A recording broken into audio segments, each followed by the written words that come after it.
most of the time, having more of something and having something that lasts longer is a good thing, right? We want more money. Yes, how much is enough? It's always just a little bit more, right? If you go to the drive-through, they want to see if you want to biggie size it and get more food, especially if it's the same price. How many of us turn that down? And then you get a piece of gum, and there's something I've learned is that there are some brands of gum that are better than others. And there's two things you have to look at. One is taste, but the other one is how long is this going to last? Right? Is the flavor going to be more than 5 seconds? Am I going to chew it 2 or 3 times and once it gets soft it's done? Or do I have something that's going to last longer? And usually we want the stuff that's going to last longer because we tend to value those things, the things that are bigger, the things that last longer, more, well, at least until we don't. Because sometimes we get crushed under those things. Like some dessert is good, but more dessert we think is better most of the time. But then I've seen it turn into terrible situations. I was in youth group once. I was leading one, and there was this kid, and we went out to eat, and he ordered the kitchen sink sundae from this place that we were at. It's kind of like, 2 gallons of ice cream and all of the toppings and all of the stuff. And you almost get your picture taken when you order it because they're like, we know that this is either going to be epic failure or epic victory.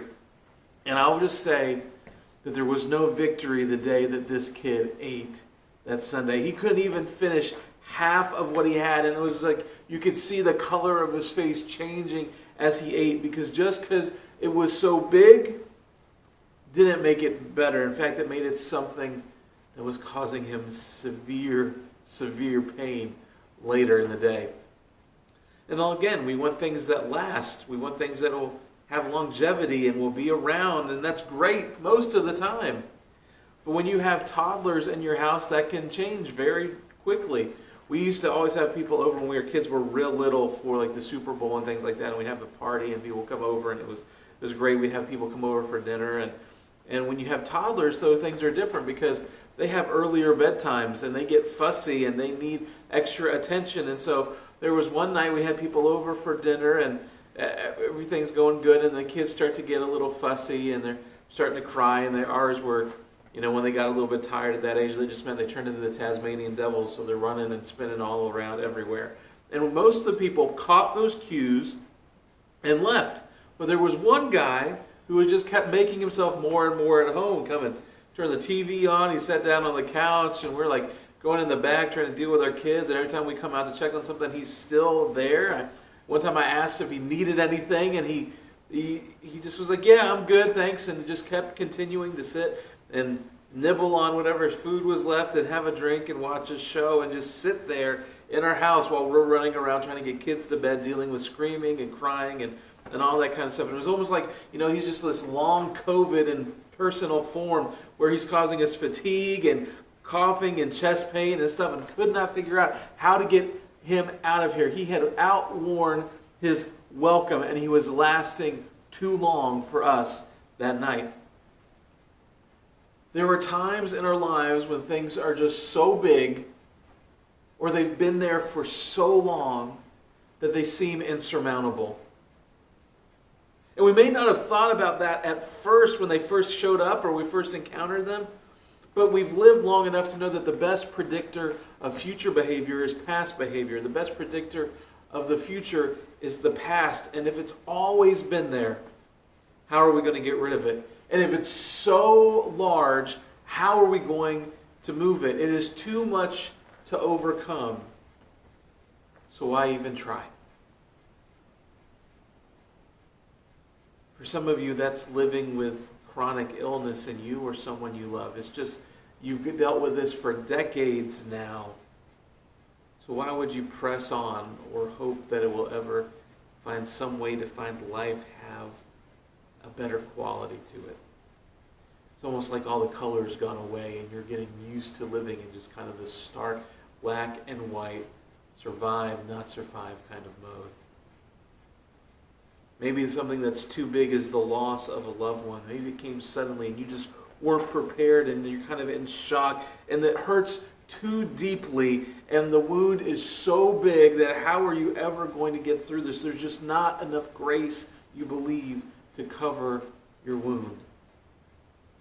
Or maybe it's the hurt in a family, where the pain has gone on for too long, and it's so deep now you don't even remember exactly why you started arguing or exactly why you guys have separated and haven't spoken for a while, but you just know you miss them and you do not want to be with them again because the pain is too much and it's been there for so long that you've just come to accept that there are people in your life that are supposed to be closest to you that you have no contact with in a productive way ever again. It's just too much. It's been there for too long. Or maybe like my wife, you've come home this week and you've been hit by some things that are just, you don't know what to do with.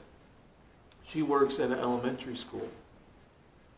And this week she came home one day talking about a young child who's having open heart surgery. Can you imagine to be in that situation? Or another one that just found out they have stage 4 cancer.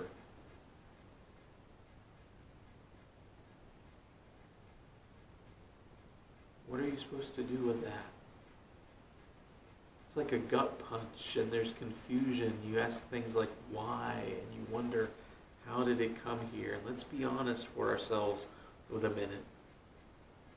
There are some things that we are experiencing in our lives, some things we see, and because they are so big, or we've just exhausted ourselves because they've been around for so long, we don't really pray about those specific things anymore.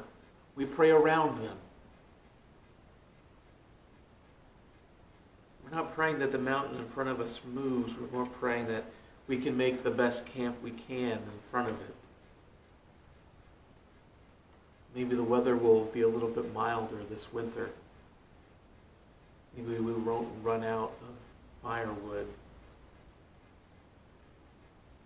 Because we believe our prayers, our actions, our thoughts tell us that this is what we really believe.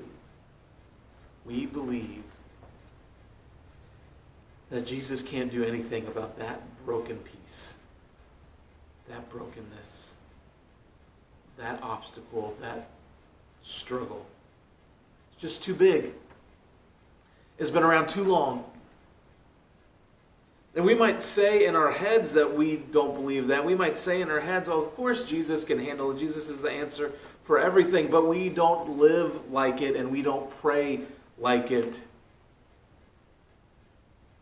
because our eyes are fixed on what we cannot handle anymore. There's a day in Jesus' life, though, that challenges that assumption that we make.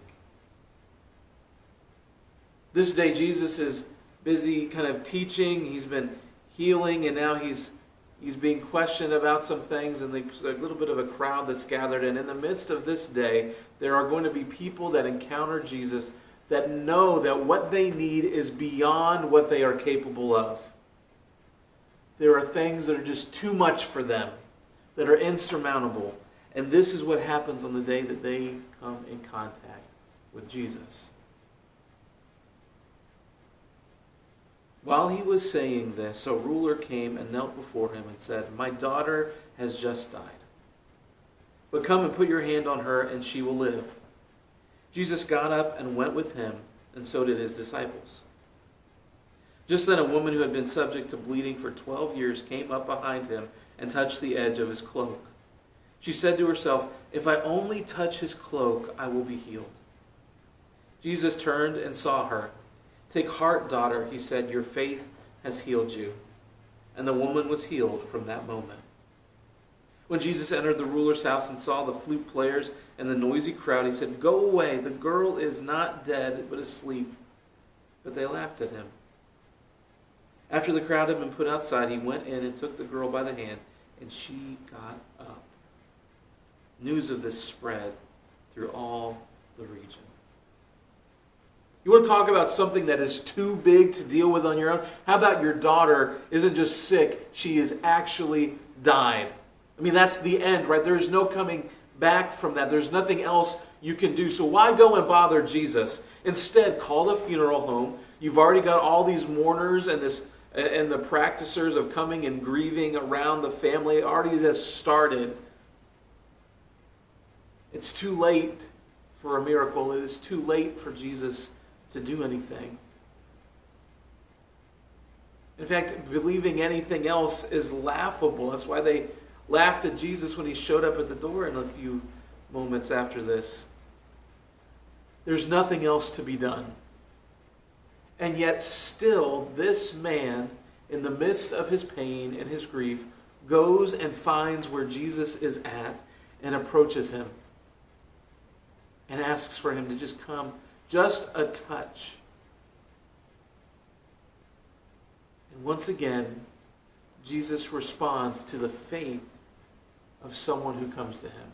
And remember, faith is trust plus action. It's a two-part thing. So here we have a man who trusts that if Jesus just touches his daughter, she can raise from the dead. That is a huge amount of trust. But he doesn't just trust it. It's not just something that he says he believes. He's willing to put action to that by going through the crowd of mourners, going through the crowd that's there with Jesus to find Jesus and get him to come to rescue his daughter. And Jesus responds to that and gets up and goes and walks with him from where he is to this man's house. And as if to prepare people for the amount of power that Jesus is capable of, there's a miracle that happens on the way to the miracle. There's a woman that Jesus happens to be passing by. And she's had a disorder that causes her to bleed that has been around for way, way too long. 12 years. In some of the other Gospels, we read that this woman's problem has been around for 12 years, and she has lost everything to it. She has spent all of her money on treatments and doctors only for things to keep getting worse instead of better. And because of the type of disorder that it has, this bleeding, she's become an outcast in the own community that she's supposed to be a part of and lives in, because she's ceremonially unclean because of it. Which means there's no worshiping in the temple or in the synagogue. There's no human touch that's available to her.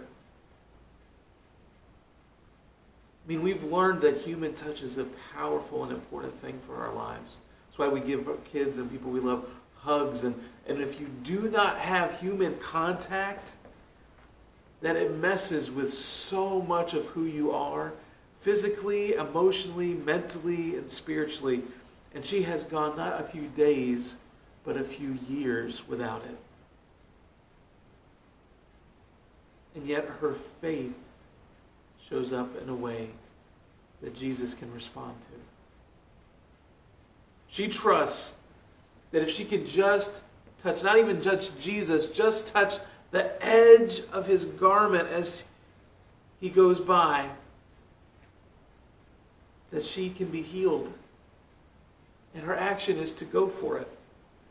But this isn't a riskless action. She's just not working her way through and just touching something and going by. Because if she touches the people in the crowd and they realize that it's her, well, that means that her uncleanness not just got spread to them, and now they're unclean for a while. And there's a very good chance that beatings and harassment and yelling and spitting and all kinds of other things are going to happen to her because of the risk that she took.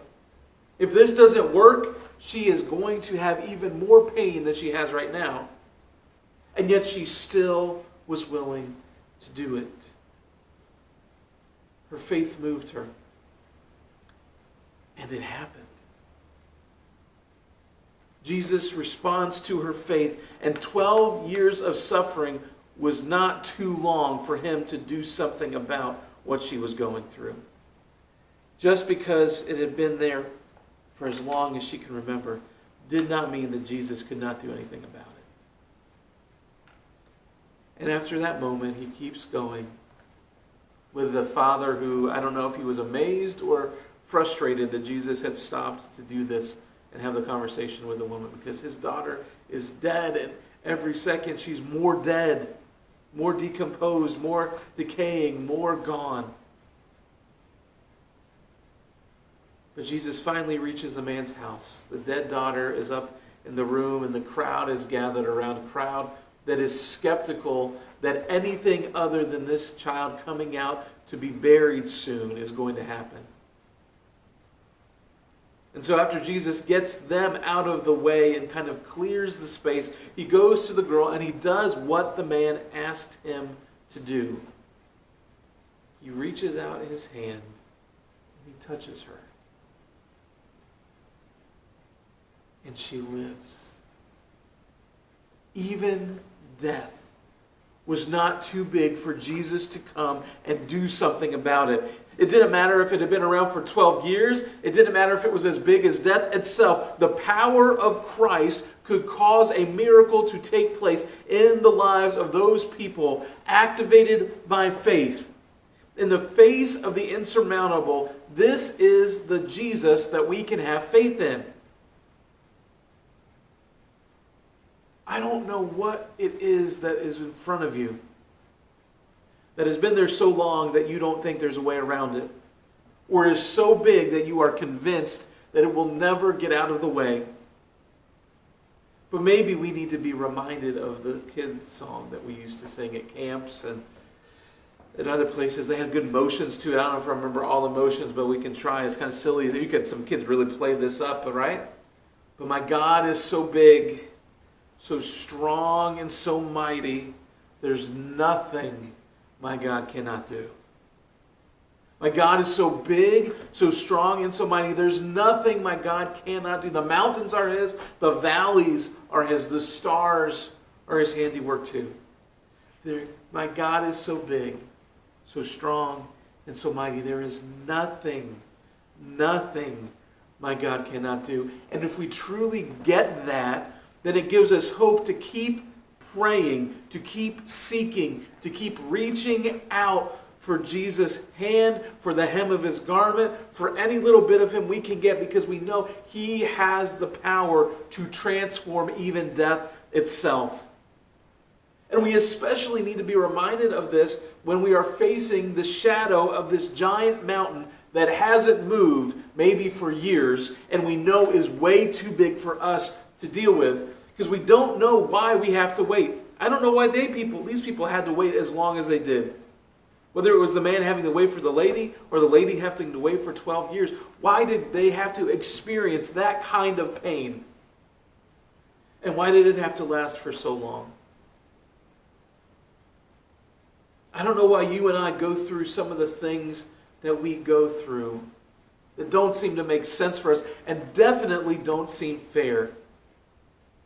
Because there have been moments in my own life when something has gone on and someone will come and this is true and they mean well, but they'll say all things work together for good. And even in that moment, sometimes that's supposed to be comforting, but it stings because it doesn't feel very good. And so I don't want to offer you some bumper sticker theology that's going to explain away all of the pain and all the mysteries of the universe. For the God of the universe does what He does and allows what He allows in ways that we don't always understand in the moment. And yet, if you have been like me, or maybe even when you're thinking of these that were healed in this text, and you're asking, why them and not me? Why them? They got to experience this. I haven't had that yet. I wish you would change the question to, why not me? Why not me? Because nothing is too big. There is nothing so permanent that Jesus cannot come and move it. And even when you are waiting, and even when you are going through it, and even when you don't know what to do next, Jesus is moving towards you in the midst of your pain. You think about this, when the man asks Jesus to come to his daughter, Jesus is willing to walk with this man in the most broken part of his life back to the center of his pain and his hurt. He doesn't send him away and say, oh, I'll take care of it. He doesn't ignore him. He goes with him. In the midst of all of that crowd, the man's pain gets Jesus' attention. And as he's walking there, he walks past this woman that suddenly, after 12 years, she's close enough that she can just reach out and grab the hem. And even then, he's willing to stop and engage with her. So maybe when you are waiting for the things that are too big and the pain that has been around too long to have something happen to it, remember that Jesus comes to you and Jesus is with you, even in that place. So one way or another, there is grace for you today. And we can keep moving with faith, trusting that God can do something about it and acting that out with our prayers and with the choices we make in our lives to actually believe that it can happen. Because there is nothing our God cannot do. Father, I pray that you would remind us again that you are the one who is so big, so strong, and so mighty. That many of the things that we take for granted as insurmountable are things you specialize in doing something about. Lord, I pray you would give us enough faith to see those mountains move. That we would trust you enough, not only to have the power to do something about it, but that you love us enough that you care about where we are in the midst of these moments. And that we would keep praying for you to do these things. We would keep seeking after you. We would keep reaching out our hands just to touch the hem of your garment, because we know you are waiting to love us, to embrace us, and you are there with us in the midst of the things that we're facing. God, there is nothing too big for you. There is nothing that has been around so long that you cannot take care of it. And so for all of the things that we are standing in the shadow of, and we think that there is no way around it, may we see you come and do the miraculous among us. That just like what happened to the man and to the woman, it will be so incredible that news will spread all around the region of what you have done for us. We pray this in your name. Amen.